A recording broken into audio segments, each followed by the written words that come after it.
when I reach for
alto saxophonist, composer, band leader, hard bop innovator and educator, Jackie McLean with his quintet and with hypnosis.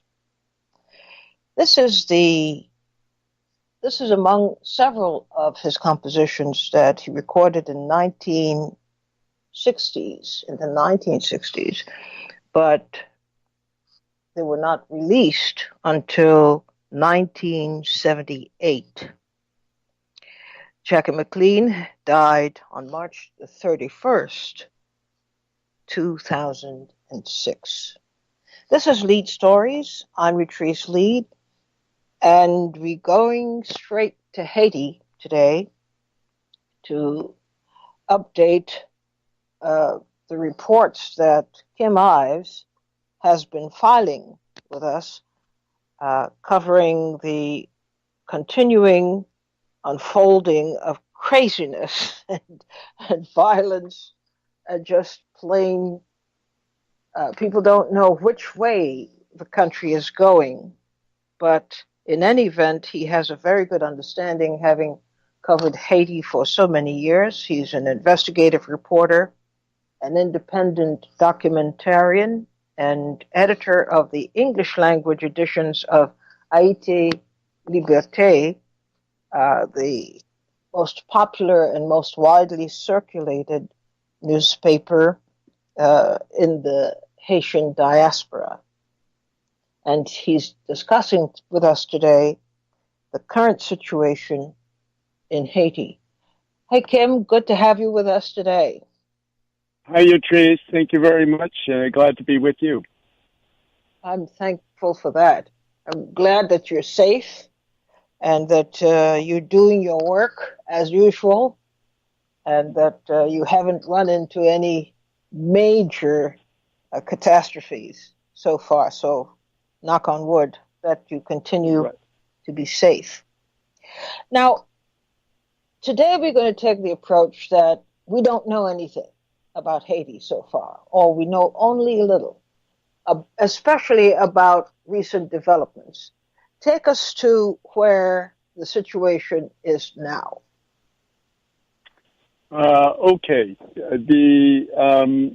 The thing to really understand, I think, about the current uprising today is that it's really an extension of one that began 33 years ago in 1986, when the dictatorship of Jean-Claude Duvalier, which he had inherited, presidency for life from his father, Francois Papadoc Duvalier.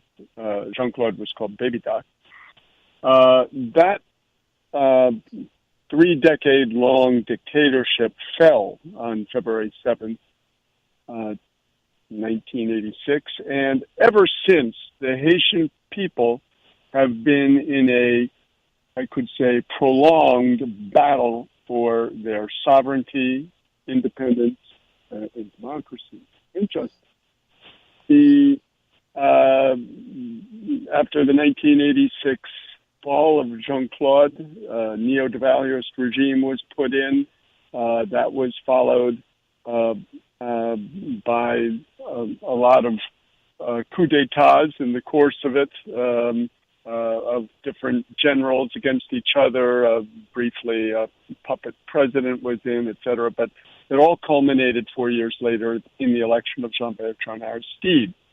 And there began the intervention of, we could say, the United States primarily, but also France and Canada, in Haitian affairs. And that was evidenced most clearly by the 1991 coup d'etat against Aristide, who was elected on December 16th, 1990. And that was followed by a foreign military intervention, thanks to the UN, that lasted until, 1994, until Aristide was returned. It went beyond 94. It went really till 2000, when Aristide was reelected for a second time. Again, a second coup d'etat, a second military intervention, international intervention.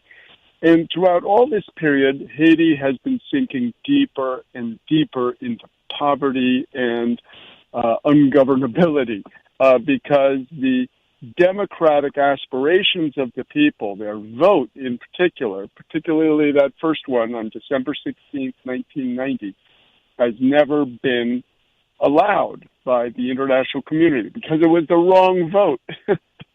And so the process was, I could say, interrupted slightly by the arrival of the Cubans and Venezuelans in really shortly after 2000, after 96. But in 2000, there was increased presence of the Cubans. And then in 2006, the Venezuelans came and offered Haiti the Petro-Caribe deal, whereby Haiti would receive all of its oil at incredibly inexpensive prices. They would get fantastic credit. They only had to pay for 60% of the oil up front, and 40% was repayable after 25 years at 1% interest. So this made a huge fund that the Haitians could use to build schools, roads, hospitals, etc. And so really for the past decade, that has kept Haiti afloat, even though the political will of the Haitian people has still not been able to be allowed to exert itself. The government of Michel Martelly was essentially brought in to counter this Petro-Caribe deal in 2011, thanks to Hillary Rodham Clinton, who had been the Secretary of State. The government of Martelly plundered this Petro-Caribe fund to the tune of about $2 billion. They were responsible for taking about three-quarters of the $4.3 billion of oil revenues that the Petro-Caribe gas generated. Tim, we're not hearing you as clearly as we should. Is there something? Am I falling out? Okay. Okay, is maybe this a little better? I'm trying to adjust the Yes, position. it's a little better. Maybe there. Right. Okay. Okay. So in short, the Martelly government plundered this money, did not actually provide the projects or see through the projects. They made a lot of bogus projects that had nice names about helping the people, building houses for mothers, and so forth, but they were mostly channeling the money to their friends and family, millions and millions of dollars. Well, let's bring it now to today.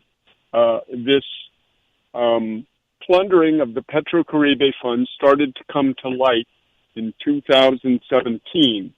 And in 2018, the movement really kicked off. And during the latter half of 2018, there were huge, huge demonstrations asking, where did the money go, the Petrocaribe money? Now, understand in this big picture that this is really a continued extension of this democratic revolution that began in 1986. The people still realize they've had neo-devaluists after neo-devaluists imposed on them, most recently the Martelly government, and now his mentor, Jovenel Moïse. And these neo-devaluers have been the ones plundering this money. So the people are madder than hornets, and they've been out in the streets. The most, what's called the Cour supérieure des comptes, it issued a report. It's a little bit like the General Accounting Office here in the United States. Issued a report. The first part of it came out in January 31st.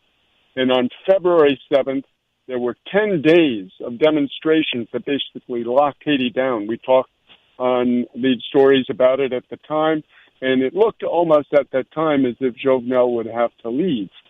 The second report came out on May 31st, and on June 15th, there began demonstrations around the country. Why? Because in that report, it was detailed that Jovenel Moïse, the current president, his name or the names of his companies were named 69 times as people who benefited from this plunder of the Petrocaribe funds in the form of his businesses would double bill for the building of roads in the north of Haiti from Bonn to Tibougou-Bonn, which were never built. Nothing was done, and yet they were built twice. So he got about $1.7 million to fix a road that he never fixed. And this is just one of the many examples in the report of Jovenel Moïse's involvement. There were other smaller ones concerning the installation of solar panels. And, of course, there's the UCREF report, which detailed his money laundering. We've talked about that on this show. Again, he decapitated the people who came with that report, put in his own people, and they eventually exonerated him, so-called, supposedly. But this is what the people are so mad about. And so beginning on the 15th, we've really seen many, it hasn't been permanent, it hasn't been every single day, but every Sunday, for instance, a day before yesterday, thousands were out in the streets in Port-au-Prince, in Cap-Haïtien, in Okai, in Jacmel, around the country, in many parts of the countryside, demanding Jovenel to step down. And so this is where we are. The people are sick of the neo-devaluist governments continuing to deny them their political choice, which has been generally not the PHTK, but other parties, particularly the Lavalas sector related to Jean-Bertrand Aristide, and the plunder of this exceptional solidarity which the Venezuelans provided Haiti, basically $4.3 billion over the course of a decade from 2008 about till 2018. So it is no exaggeration to say that for more than 33 years, Haitians have been struggling to be free of a succession of oppressive governments, larcenous governments, governments that are uh, the, raiding the pot and taking the money. Nobody knows where the money is going. But at the same time, it appears that Haiti got extraordinary protection and coverage from outside forces. Could you talk about that and why it also is to be seen as a factor in this long, drawn out fight between the people to exercise their rights as citizens and the resistance of a succession of Haitian governments who have been shored up by outside forces? Right. We should say it's the neo-Duvalierist governments which have been shorn up. The anti-imperialist governments, or the governments which have maybe a higher degree of nationalism, are given coups d'etats and military occupations. But essentially, since 2011, the regime has been that of the PHTK, what's called the Haitian Bald-Headed Party. And again, just to remind the listeners, some of them may remember this, but there was an election in Haiti after the earthquake, November 2010 and March 2011. And after that, November 2010, there were two candidates that came out of it, a woman called Mirland Manigat, and then President René Préval's protege, a fellow called Jude Celestin.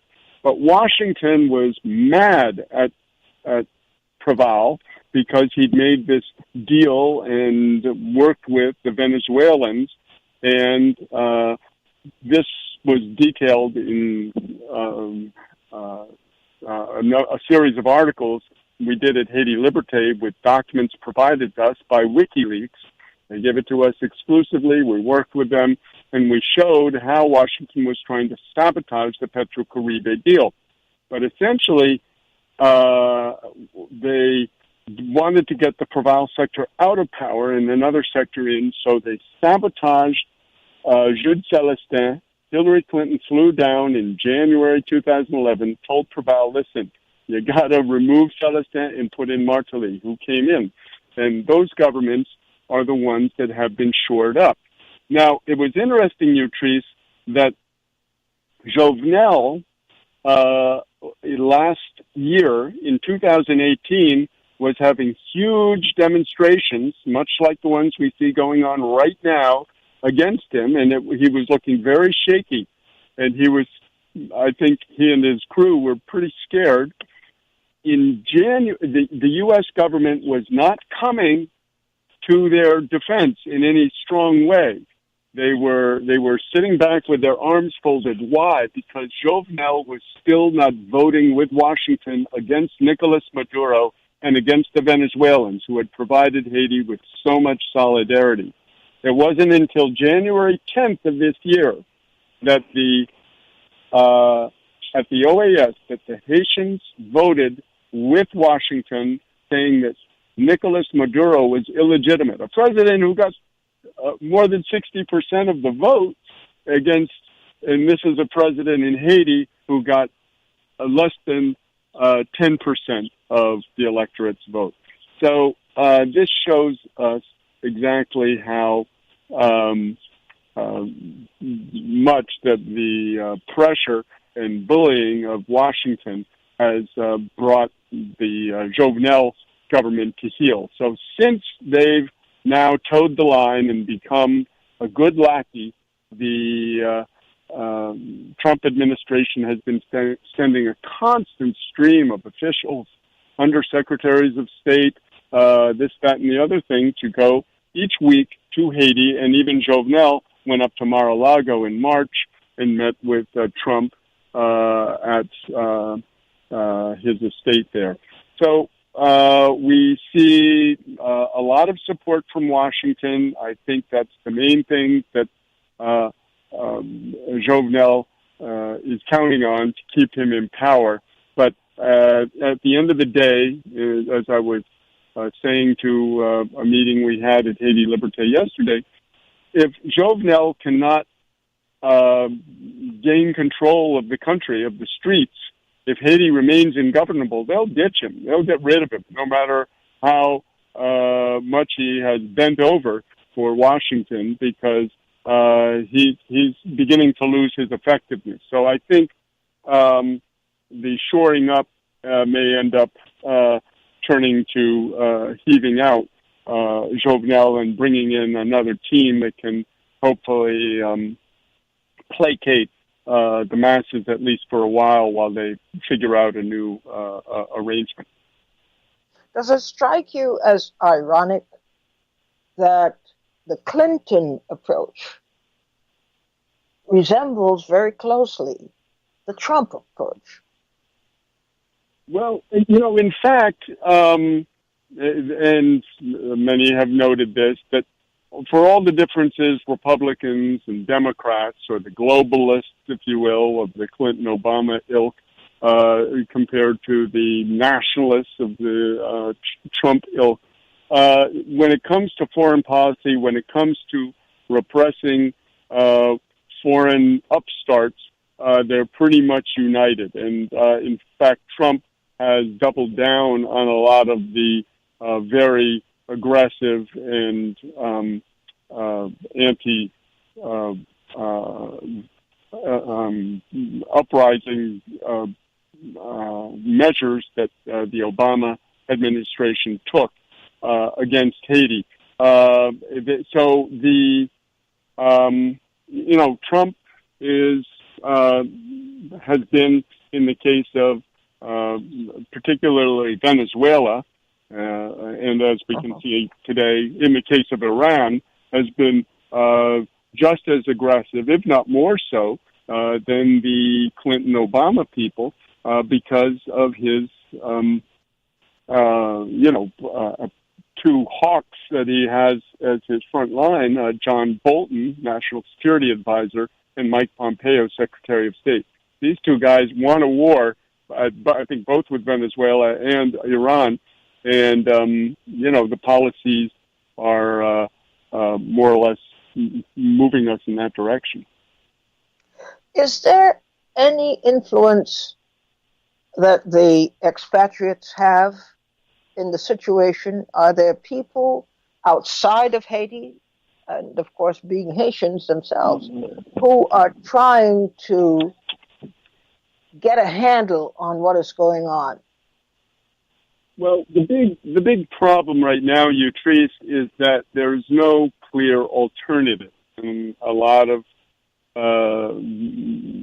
even progressives who are anti-Jovenel are saying, well, we can't really get Jovenel out now because there is no alternative. And there have been, I could say, core of the Haitian left, which has been meeting in Haiti, in cities around Haiti, as well as in New York and Miami. They've been talking, and they're working to build a party which will be able, hopefully, to provide the leadership that is needed at this moment. Because right now, the opposition, just to thumbnail it for the listeners, there are basically two groups. One is one called the Democratic and Popular Sector, headed by a very charismatic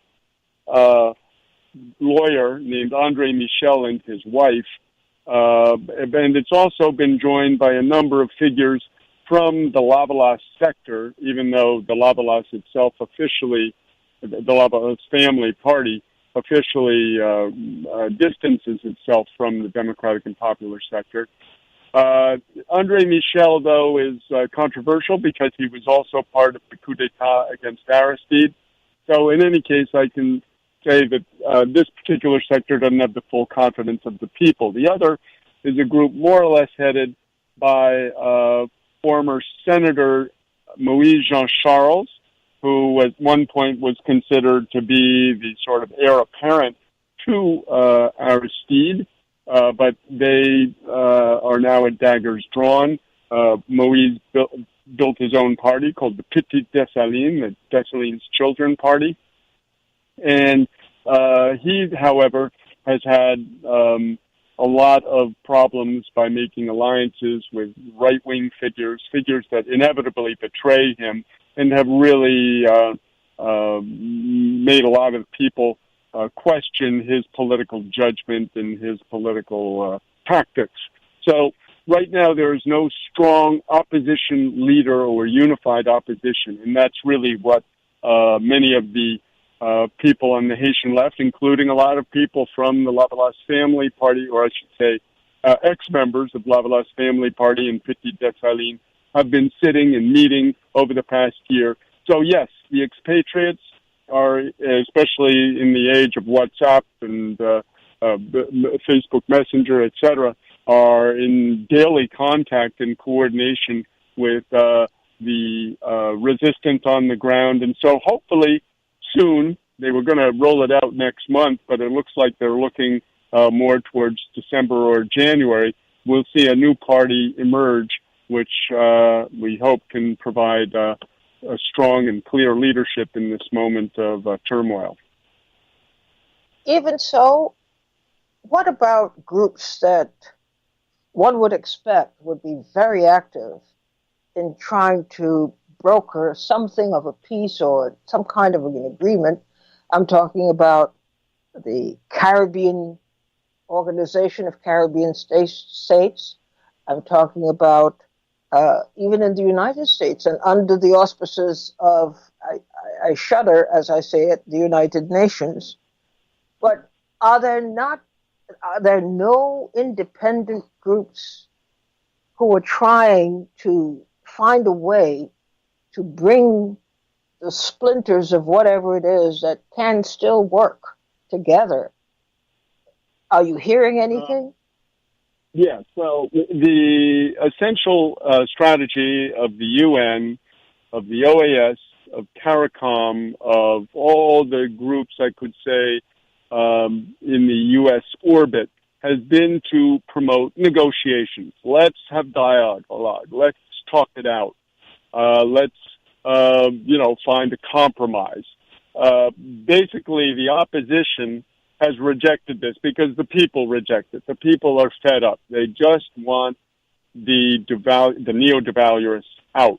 This is very similar, Utrice, to what we saw 33 years ago. The people were so sick of the devaluists, of the monopoly, the devaluist regime with its Tonton Macoute paramilitary had in power. They put it in the Constitution in 1987 after the uprising, saying that devaluists could not hold political power for 10 years.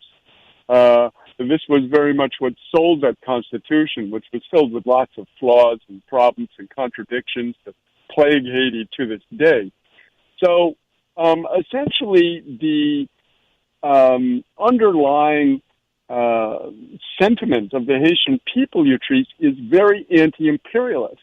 They want the U.S., France, Canada, the UN out of Haiti to stop running their elections, undermining their votes, bringing in peacekeepers, quote unquote, etc. And right now, the final UN peacekeepers are supposed to leave on October 15th. That's the MINUJUS, which took over from what was called the MINUSTA, the first UN peacekeeping mission in 2004. They were deployed, but they were replaced in 2017 by the MINUJUS, and that is supposed to finish. Finally, Haiti will not have foreign armed soldiers. Currently, they're in the form of policemen and women in Haiti as of October 15th, supposedly. But we're watching this situation very closely, and won't be surprised if somebody or some nation, being the U.S., comes and tries to reactivate the Chapter 7 of the UN Charter to have peacekeepers continue on in Haiti, saying that the situation is too chaotic. So all of this is simply to say that I think the international community, which is, I could say, code for the U.S. and its allies, the Haitian people don't want them around. Of course, countries which are not under their control, like Cuba, Venezuela, are already at war with Washington in one way or another. And these, by the way, are the people, Cuban doctors, Venezuelan, technicians of one sort and another, who the Haitian people really do welcome and really do appreciate. So I think, unfortunately, we've arrived at a revolutionary situation where there's really no way to put the genie back in the bottle. And as much as they ask for dialogue and negotiations, I don't think it's in the cards. I was going to ask you about the impact, the ripple effect of what's going on in the region generally. We have great unrest. We saw it come to a head in Venezuela. It's not over yet. We have the situation in Haiti, and we have other trouble spots throughout the Caribbean region. Is there a sense that at some point soon, people will begin to see the commonalities of all of these struggles and begin to take a different approach, not a country by country approach, but a larger approach, and encouraging all of these afflicted countries and islands to come together to see if it is possible to forge a new day? Well, I think that, and we wrote about that quite extensively in Haiti Liberté, and it was picked up by a lot of media, about the commonalities and links between the Venezuelan revolution ongoing and the Haitian revolution that is happening today, that is ongoing. Primarily through the sort of collateral damage that happened, that when Trump slapped sanctions on Venezuela in 2017, this essentially made it impossible for the Haitians to pay for the Petrocaribe gas they were receiving, and that was what killed the Petrocaribe Accord.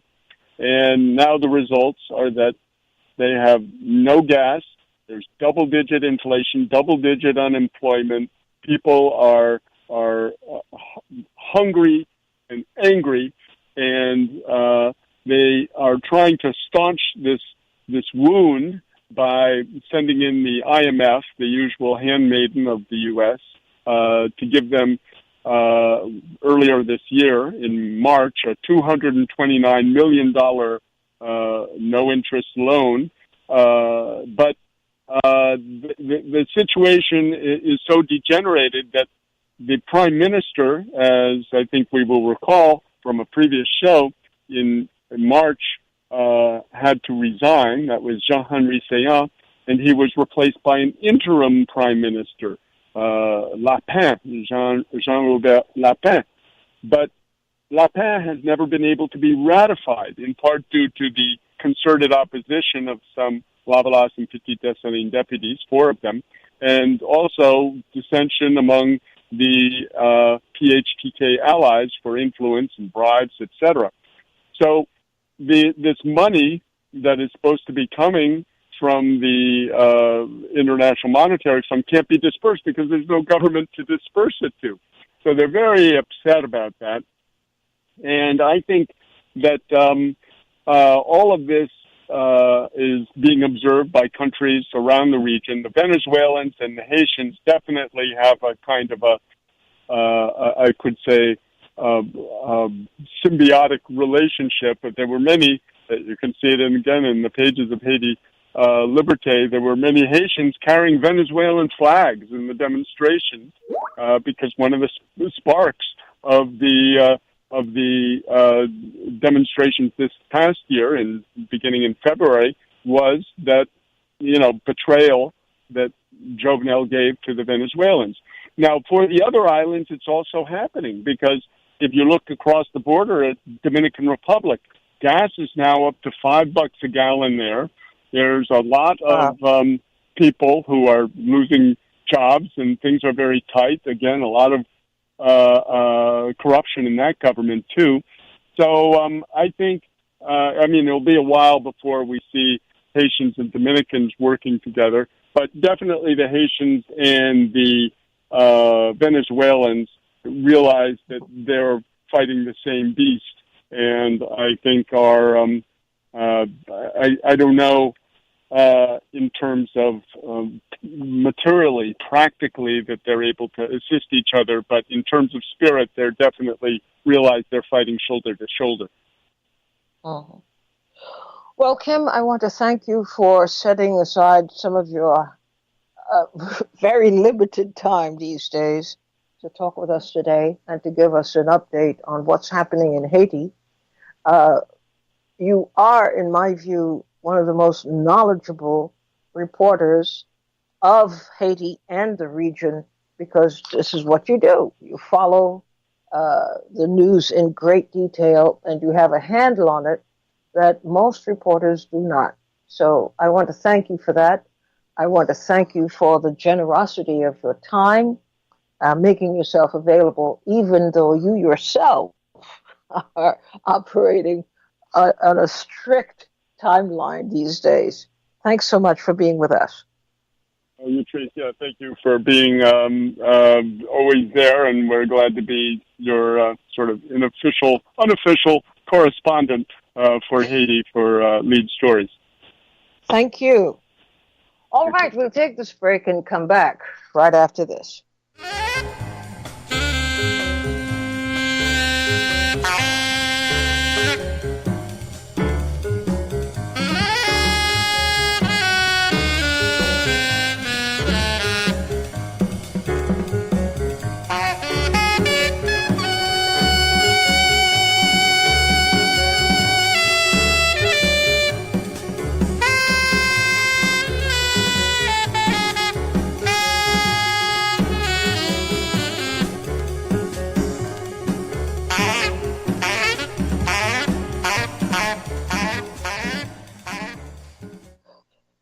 You're listening to Lead Stories on PRN.FM. I'm Utrice Lead. President Donald Trump says he will begin, starting next week, to eradicate illegal immigration into the country. His plan calls for millions of arrests, he says. So are we seeing the return of prison camps? What do you think of the president's announced plan? And is this policy, or is it somehow going to be massaged into policy? And what is the significance of the announcement by Donald Trump that this is what he's going to do as of next week? Your calls at 646-922-8391 or the old familiar 888-874-4888. 646-922-8391 or 888-874-4888. What is the significance of this announcement, you think? And how are you yourself personally reacting to it? If you care to share your thoughts about it. It is not unexpected that the president would do something dramatic to put himself ahead of the candidates who are running. And you do that by making bizarre announcements that are sure to get mass coverage, and with the mass coverage, reasonable assurance that you will get your constituency excited and to keep them close. So that's one thing, but there's so much riding on this. I just wanted to find out your reaction, your visceral reaction to this announcement. Ma'at, you're on the air. Yes, greetings, beloveds. Thank you. I just, I'm gotten to the point now when he comes on air or whatever, I turn away. It's just some more lunacy. Where's he going to put 1 million people? I mean, it's just beyond Maybe lunacy. he's going to put them on barges and send them out to sea and keep them anchored out there. Must be, and no matter what happens, the Democrats seem so fragmented and scattered. I mean, he admitted on Thursday that yes, he would continue the collusion, and it just goes on and on. But I want to clarify something that I thought about and said yesterday.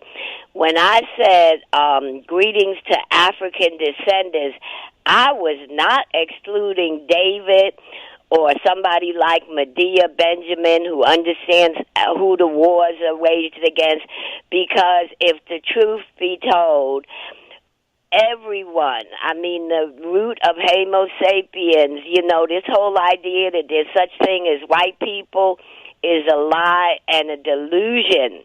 Okay, and well, David, we don't want to get into that. We want to, I'm ferocious about staying on point, staying on topic. I don't have too much more to say than lunacy in terms of Donald Trump, but I just wanted to clarify. I know David, who understands about phenotypes and race being a status You're code. taking us right back there again. Oh, okay, but I just wanted to clear that up. No, because this is a subject I want to have, because personally I was offended yesterday. And I didn't have the time to fully explain it, but I intend to explain it because it's very important. I will not have anybody get on this program and say, hello, African people. Well, I'm talking about the whole planet. And then I ask, are you not talking? You're only talking to African people? And essentially the answer was, yeah. Then no, that's not what I meant. I'm not saying you said it. I'm not saying you said it. But it was said. And it was very offensive. And I want to make really clear. So I want to take my time. I probably will do that tomorrow. I want to take my time and explain that we're not going to have that. Not on this program. This is a program for everybody.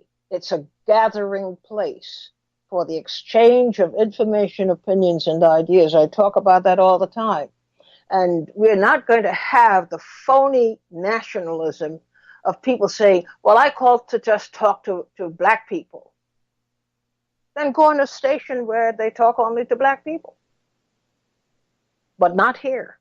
And as a host, at the very least, one would expect that you still have enough brain cells to remember that the host of this program is a black woman.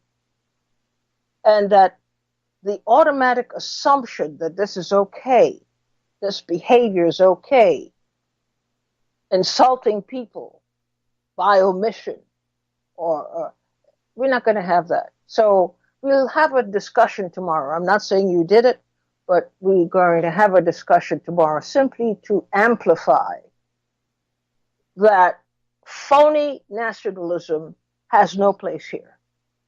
Certainly not on my program. We're not going to do that. Everybody should be able to conduct a discussion in a civilized way, even if you have strong opinions, but not hateful ones, and not ones that raise the old canard of black versus white and who is better and who is more superior and who has more validity to feel bruised. No. That's not what we are supposed to be about here. Certainly I won't have it. I didn't have the time yesterday to go into it, but I certainly will address it because it was profoundly offensive to me yesterday. And I imagine I'm not the only one. Thanks a lot for your call. Bill from Brooklyn, you're on the air. what do you read into Trump's move? Yes, good afternoon, Utrice, and thank you for clarity on that. Hi, thank you for clarity on that. Every once in a while, we do have to go to the woodshed, but but in terms of Mr. Trump's proclamation about rounding up millions of so-called illegals and deporting them, it's terrible. It's offensive. It's illegal, and yes, we are headed to a point where we could be, actually, I think we already do have concentration camps. I mean, they're talking about putting kids who are immigrants, or from immigrant families, and former Japanese camps that were held here in this country.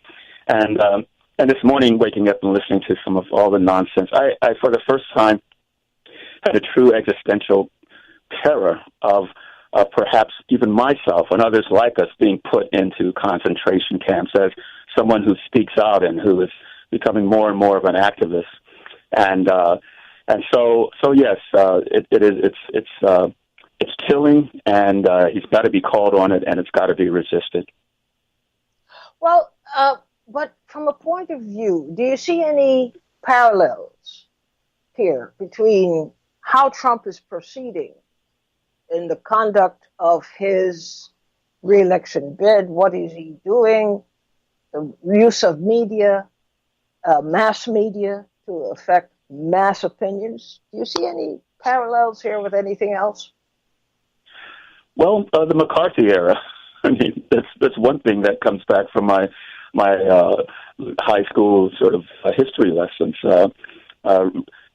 Sort of trying to castigate people as unwanted, as a threat to the security of the nation, trying to make it an us versus them kind of situation, and using the media to conduct that. And all of a sudden, the media can't figure this out. They can't even address the unusual tone that the president is taking. Okay, so you want to round up illegal people. Okay. Undocumented people. Fine. Okay. But look at what he's saying. Look at the tone. Look at the inferences. Right. Mm-hmm. And some of those so-called undocumented persons are from Ireland, from Canada, from Australia. Look, his own mother was undocumented. So what about them? His grandfather was undocumented. In fact, there was a whole posse looking for his grandfather to arrest him for deserting the military, deserting the army. So it's very unusual, and in a bit, it's macabrely amusing that this president has no sense of memory at all. To say, well, my gosh, I shouldn't be talking this way. Practically, his whole family was illegal. Exactly, including probably some of his wife's relatives who are probably here, as unbeknownst to us. Yeah. So, but it says something about, nonetheless, he's reading correctly. Mm-hmm. He's reading the unspoken truths that are in the hearts of many, many Americans. Absolutely. It's hatred. He's done a masterful job of it. And he's going to ride this all the way to 2020. And I don't see that this is going to be let up unless people hit the streets. And they must, and we must at some point. And I know you're frustrated at the lackadaisical attitudes that many of us in the public generally have, and being very passive. I have fantasies of people descending with torches by the millions in Washington on Capitol Hill and the White House and saying enough, and not to do any violence, but to make a stand that this will not be tolerated. No. And we really haven't taken on that task, which is, I think, the task of any concerned citizen, to become very, very animated when things go wrong. Yes, Because with silence, they go even more wrong. absolutely. So, And that thank day you, is Bill. coming. Thank you. Thank you for the call today. Uh, well, we have room for one more call if you call in now, but we're winding down so that we can end on time. Um, you just listen to the tone. His whole administration now has been enculturated in a way of seeing the world, and they are perfectly at ease with the idea of otherness. The people they don't want, they see as others, and they can get rid of them and not flinch. You know, it's a story I read yesterday, just a quick thing before we go, about a bear, a young bear that was shot dead. Why was it shot dead? Because people began feeding it, and the bear became more and more used to contact with humans and so forth. And people would even pose for selfies with the bear. Now, we could argue that this is not normal on the part of the people doing this. So, to avoid the chance that this bear may have a most unusual affinity toward humans, which could be turned on its head, and the bear could become unpredictably violent. In order to avoid all of that, they just killed it. And they were very proud to say that they acted in the interest of the community. We murdered a bear. Now, did they have to? Does that not illustrate our unwillingness to see where the fault really lies, and therefore, which is the most efficient way to correct it? No. To solve the problem, kill the bear. And that's the attitude that they've had all these years. Thanks so much for tuning in today and contributing, and we'll meet up again tomorrow. Bye-bye.